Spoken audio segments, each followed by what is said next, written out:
senhores telespectadores, um programa no dia de Natal tem que ter um cenário muito bonito. Eu andei a ver onde é que havia, já fizemos programas de Natal na neve, nas lareiras da Beira Baixa, nas encostas da Gardunha, mas eu queria qualquer coisa que fosse doce como o Natal, um lugar de extrema beleza. E acho que sim, que eu me encontrei. Estamos aqui na Quinta das Torres, isto é a 2 passos de Lisboa, as Quintas das Torres em Azeitão. É um edifício construído, quando Camões publicou os Lusíadas, estavam a acabar esta casa. O último quartel do século XVI. Projeto provavelmente italiano, do Palladio. Aqui o espírito da Renascença conserva-se inteiramente. Até havia aqui, esta fachada para este lado, tinha uma lógia aberta com cerâmica, majólicas, grandes painéis representando cenas da Eneida. São peças únicas em Portugal e únicas no mundo. Eu acho que vale a pena vir à Quinta das Torres só para olhar para aqueles painéis. E é isso que vamos agora começar a fazer. Ver 2 cenas da Eneida aqui neste passo do século XVI.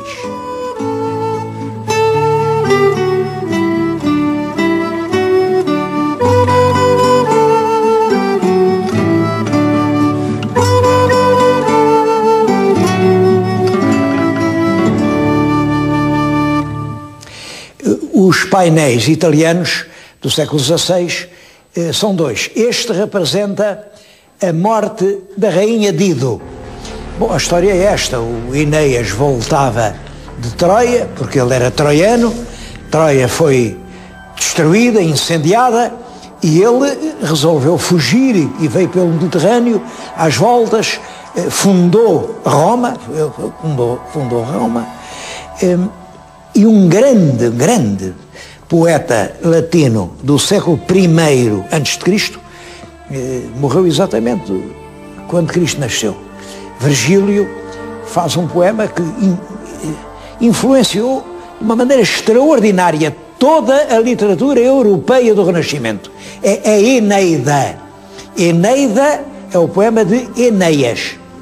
Bom, lá se conta isto, a morte de Dido, porque o Enéas passou ali em Cartago e estava lá uma rainha, a rainha Dido, e ele viveu com ela apaixonou-se por ele, não o queria deixar sair, mas ele tinha o seu destino a cumprir.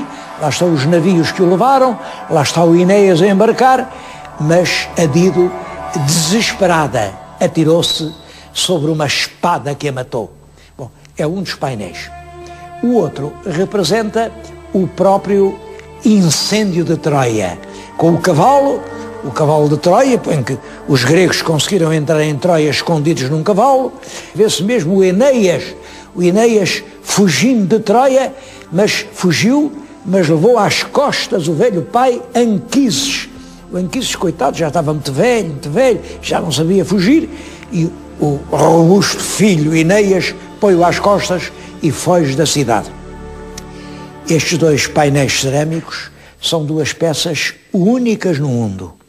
E não se pode fazer uma história da majólica sem apresentar estes 2 documentos, que são das coisas mais preciosas que há em Portugal. É claro que, naturalmente, é preciso gostar de história, é preciso saber quem foi Enéas e o que foi a Eneida, mas acho que parece mal ser português e não saber quem foi a Eneida, porque a Eneida é o modelo dos nossos Lusíadas. Eneida vem de Enéas.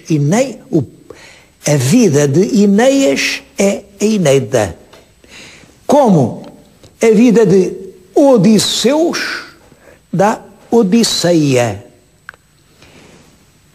Eu estou desconfiado que a palavra Lusíadas, vem de Luís, porque Camões tinha uma grande tendência para fazer anagramas. Ele não escrevia Isabel, escrevia Belisa, São as mesmas letras postas por outra ordem. Ele não escrevia Joana, escrevia Aónia, as mesmas letras postas por outra ordem. Ele não escrevia Catarina, escrevia Natércia, as mesmas letras postas por outra ordem. Ora, Luís, por outra ordem, dá Luzi, Lusíadas, porque realmente o grande poema nacional é a vida desse homem obrigado a sair da sua pátria, correu o mundo e quando voltou contou a sua imensa e trágica história de imigrante.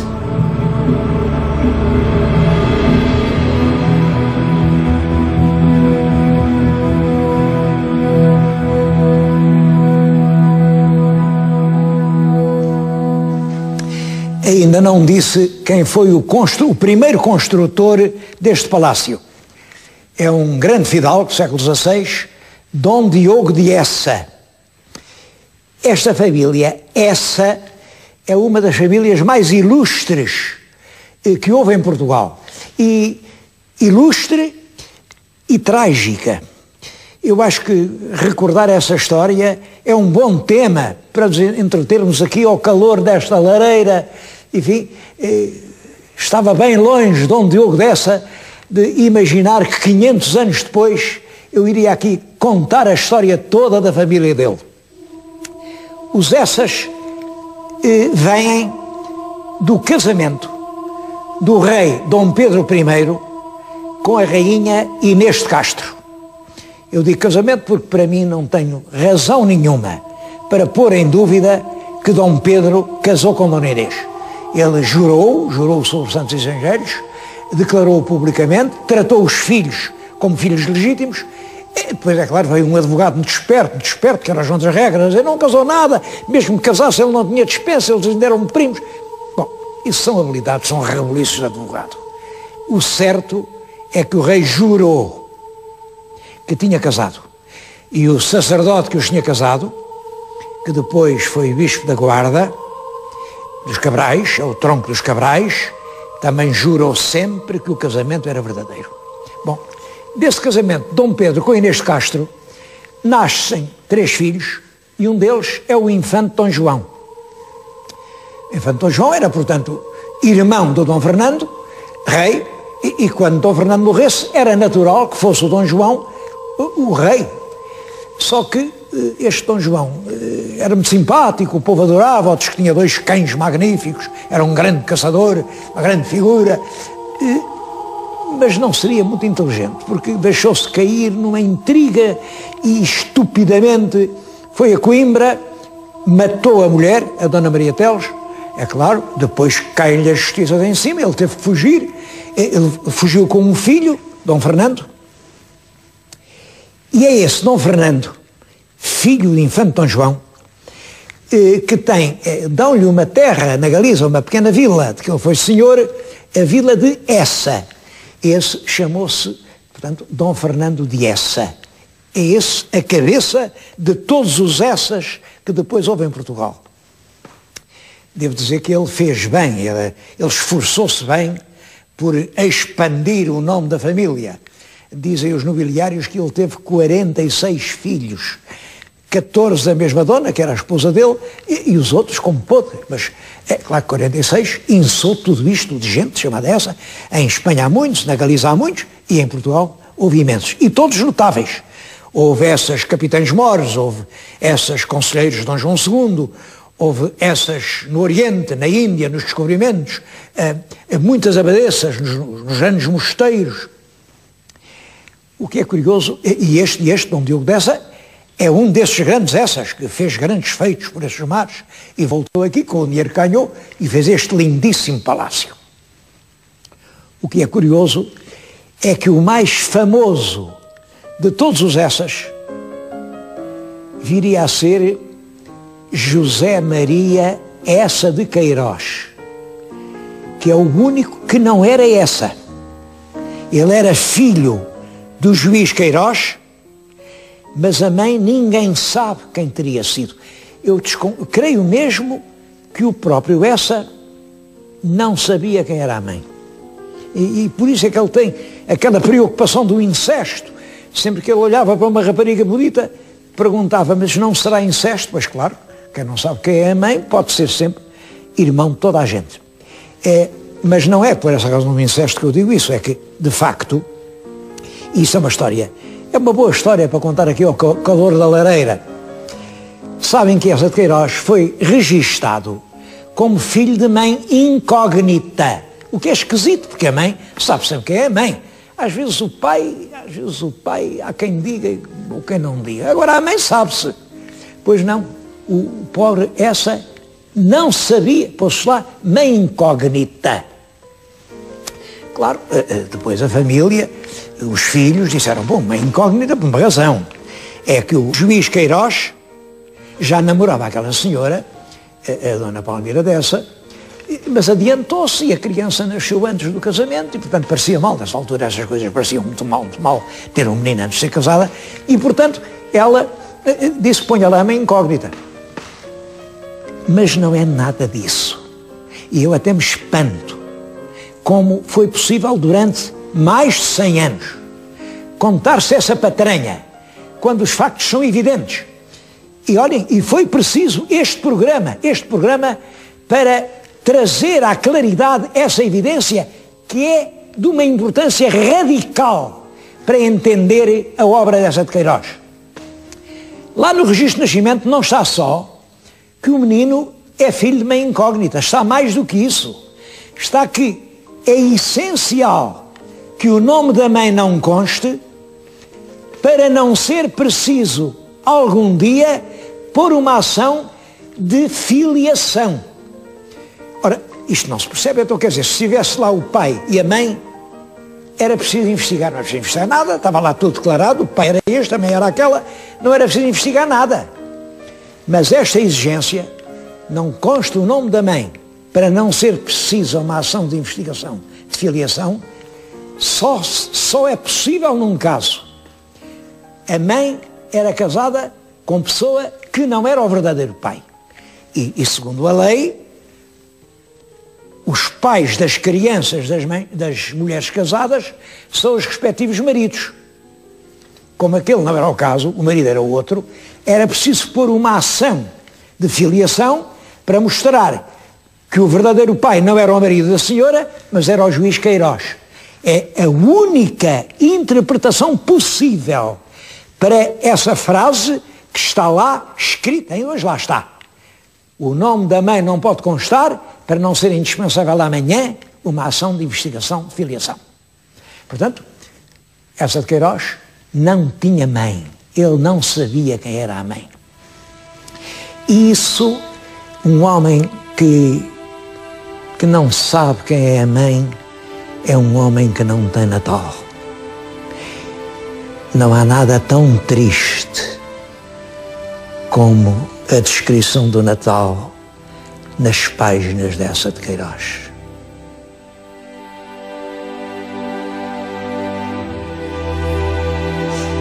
Ele escreveu pouco sobre o Natal e o que escreveu é ácido, azedo, irónico. Olhem, em 1877 ele estava em Inglaterra e escrevia nessa altura para revistas brasileiras. E escreveu realmente, nesse ano, uma crónica do Natal. Mas o que é que ele diz nessa crónica? Nem mais nem menos que isto. Olhem, este ano não houve Natal. Não houve Natal porquê? Bom, porque realmente as perspectivas políticas são sombrias e está toda a gente... Nada disso, nada disso. Então é o Transvaal. Acaba a revolta do Transvaal, um regimento de Sua Majestade, o 94 de Infantaria, foi totalmente massacrado. Aí, não. Bom, talvez a questão realmente da Irlanda. Agora a Irlanda já não obedece à rainha, tem lá uma liga agrária. Nada disso. As crises públicas nunca impedem um cidadão de jantar com apetite. O que estragou este ano o Natal foi a falta da neve. Porque o Natal é a neve. No Natal só a neve é que é importante. Vejam, reparem nessas gravuras muito bonitas que vêm nas revistas, que estão as oleografias, as pinturas, mostram sempre a mesma coisa. É tudo coberto de neve, uma grade de um parque, ali com a porta cruelmente fechada, e uma mãe coberta de farrapos, com 2 meninos ao colo, assim uma lanterna na mão, mas a porta está fechada. Lá no parque, assim debaixo de arvoredo frondoso, vêem-se janelas resplandecentes de luz, e de lá das janelas ouvem-se bem risos de criança, há cânticos, há música, há fartura, há alegria. Mas são janelas fechadas, onde nós não podemos entrar. O escritor chega a escrever isto. Toda a alegria do Natal está nessas janelas, resplandecendo no escuro da noite. Para essa, o Natal é um sentimento proibido. É algo que os outros têm, mas que ele não sente. Ele escreve exatamente estas palavras: felizes aqueles que podem passar estes portais, podem estar do lado de lá destas janelas. E aí também ele dá o salto da imaginação, mas só a imaginação. Ele entra lá dentro e é a imaginação que ele vê nas paredes, os retratos dos avós emoldurados de flores, a prata da casa a resplandecer nos aparadores, a lenha a crepitar no grande fogão de mármore, as crianças vestidas de branco e cor-de-rosa a cantarem e olharem ansiosas para o ponteiro do relógio, se já será a hora de chegar o Pai Natal. Mas reparem, é o Natal visto de fora. O Natal só para quem o tem. O Natal visto por quem o não tem. É o Natal sem família, porque essa de Queiroz não tinha família. Olhem, é nessa mesma altura que ele escreve ao seu grande amigo Ramalho Ortigão e lhe diz: eu precisava de casar, precisava de uma mulher serena, inteligente, com uma certa fortuna, não muita, de caráter firme, mas disfarçada de caráter meigo, uma mulher que me adotasse como se eu fosse uma criança. Ele teve sorte e mais tarde, uns anos mais tarde, encontrou a mulher que o adotou e que foi tudo na sua vida. E a partir daí, a obra dessa muda completamente.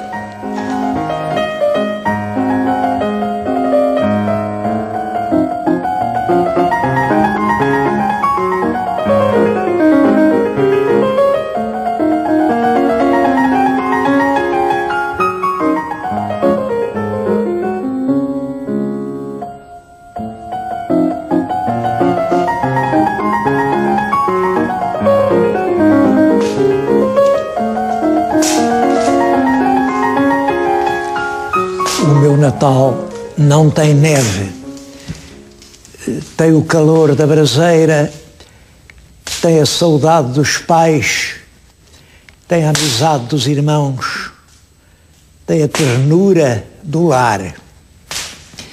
Eu acho que já bebi o Natal no próprio leite que mamei. Eu tenho junto de mim relíquias que para mim são preciosas. Neste livro do meu pai, manuscrito do meu pai, no ano de 1900, exatamente no dia de Natal do ano de 1900, ele escreve o seu cântico de Natal. É longo, eu não vou lê-lo todo, digo só a última estrofe. O meu pai era nesta altura um jovem e a última estrofe é dedicada a Maria Stella Maris. Stella Maris é a estrela do mar, a estrela que no mar acompanha os navegantes. Ó Maria, Stella Maris, ao fim de já passados séculos 19, hoje contados, que o teu Jesus nasceu, escuta a nossa voz de degradados, que deste negro vale, com altos jurados, se eleva ao trono teu. Glória in excelsis Deo.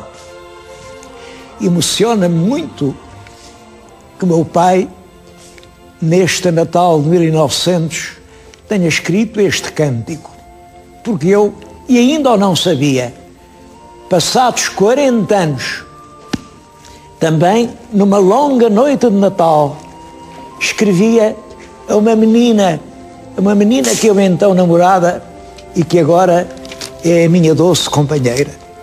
Escrevia-lhe esta longa carta de Natal. Escrevi a noite inteira para lhe levar de manhã. São episódios que eu imaginei que se podiam ter passado na gruta do presépio, mas vou recordar só um. Certa manhã, poucos dias faltavam para a chegada dos Reis Magos e pelos vales despontavam as primeiras margaridas e começava a reverdecer a Lúcia Lima. O carpinteiro José saiu da gruta para fazer um pequeno concerto na flauta de um pastor que lhe pedira que lhe a concertasse. Quando reentrou na gruta, Maria estava contente, com uma alegria que lhe brilhava no rosto, e lhe cantava na voz: olha, José, olha, o menino gosta tanto do meu lenço verde. Do meu lenço verde. O homem olhou Jesus, que na verdade fitava, feliz e sorridente, o vulto da mãe. E logo, seguindo a direção do olhar do menino, ficou contemplando a face levemente fálida de Maria, a cheia de graça. E um pensamento triste insinuou-se-lhe na alma como um espinho amargo.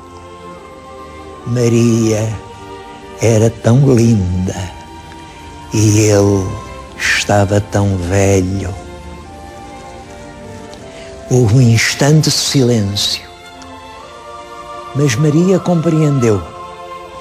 Aproximou-se, pôs o rosto diante de José e ele, tomando receoso a formosa cabeça entre as mãos ossudas e calosas do ofício, disse-lhe por fim: quem foi que disse que era para o lenço verde que ele estava a olhar?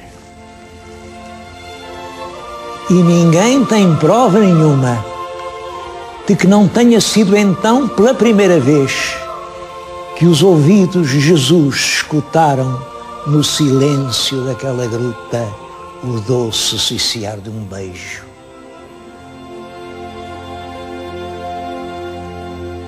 O Natal para mim foi sempre, tenho junto de mim livros dos meus queridos alunos que me acompanharam a vida inteira. Quando chegava o Natal, eram eles que me pediam: professor, vamos falar do Natal. Bem, a aula era este que tenho aqui, chama-se mesmo Livro do Doce Natal. E depois, subtítulo: Prosa, Poesia e Teatro dos alunos da primeira D. Bom, eram garotos do primeiro ano, e isto no Natal. Portanto, eles tinham tido aulas em outubro, novembro, e quando chegavam a dezembro já eram capazes de fazer isto. Pois eram. É que as crianças, os jovens têm uma capacidade extraordinária. O papel do ensino, a meu ver, é revelar-lhes aquilo que eles são capazes de fazer. Eu tenho aqui, tudo isto são livros deles, tudo isto são livros feitos por eles, e alguns hoje fazem parte da biblioteca do antigo Liceu Passos Manuel, porque a aula Na aula falava-se num texto, discutia-se um problema e depois eles em casa deviam fazer o que quisessem. Inspirados naquilo que tinham ouvido na aula, cada um fazia livremente aquilo que quisesse. Bom, e assim nasceu uma verdadeira biblioteca. E olha, isto, por exemplo, quem conhece o Paço João Noel, é a entrada, são as lembranças do liceu. Este é o livro dos brinquedos, coisas com que eles ainda brincavam. Tenho aqui o livro da família, as pessoas que eles gostavam. Este, a Nau Catrineta, este é bonito porque tem desenhos feitos por eles que ainda hoje me parecem impressionantes. Acho que nenhum é tão comovente como o que fizeram os de uma outra turma. Chegaram ao Natal e os disseram que queriam dar uma lembrança às suas mães. Então, cada um escreveu uma história dedicada à sua mãe, uma história de Natal inventada por ele. E há aqui uma que ainda hoje, e sobretudo hoje, leio, é uma história de Natal, vêm-se aqui uns aviões. A história, em resumo, é esta. Um jovem que, em pequeno, estava habituado a ver o presépio armado lá no canto da cozinha, com a gruta e 2 anjos que sustentavam um grande letreiro que dizia Glória in excelsis Deo e paz na terra aos homens de boa vontade. O rapaz cresceu, foi para a aviação, estava na guerra, na véspera do Natal, e recordava-se do grande letreiro que os anjos sustentavam, paz na terra aos homens de boa vontade. Ele era um herói, nunca aqueles olhos tinham comovido, mas na noite do Natal, quando recorda isto, aparece o comandante e diz: recebemos ordem, vamos bombardear uma cidade inimiga que fica a 2 horas de distância. E exatamente à hora da meia-noite, à hora do presépio, o comandante da esquadrilha diz: largar as bombas. E o herói, que nunca tinha sentido águas dos olhos, sentiu que 2 lágrimas ardentes lhe escorriam na face. Continua a ser verdade que ainda não atingimos o ideal da paz. Cada qual tem o seu Natal. Estou a lembrar-me especialmente no Natal dos hospitais. Eu já passei o meu Natal na cama de um hospital. E naquela noite, são os médicos, são os doentes, são as enfermeiras, é o pessoal auxiliar. Para eles não há consolado, não. Há os seus doentes. Estou a pensar no Natal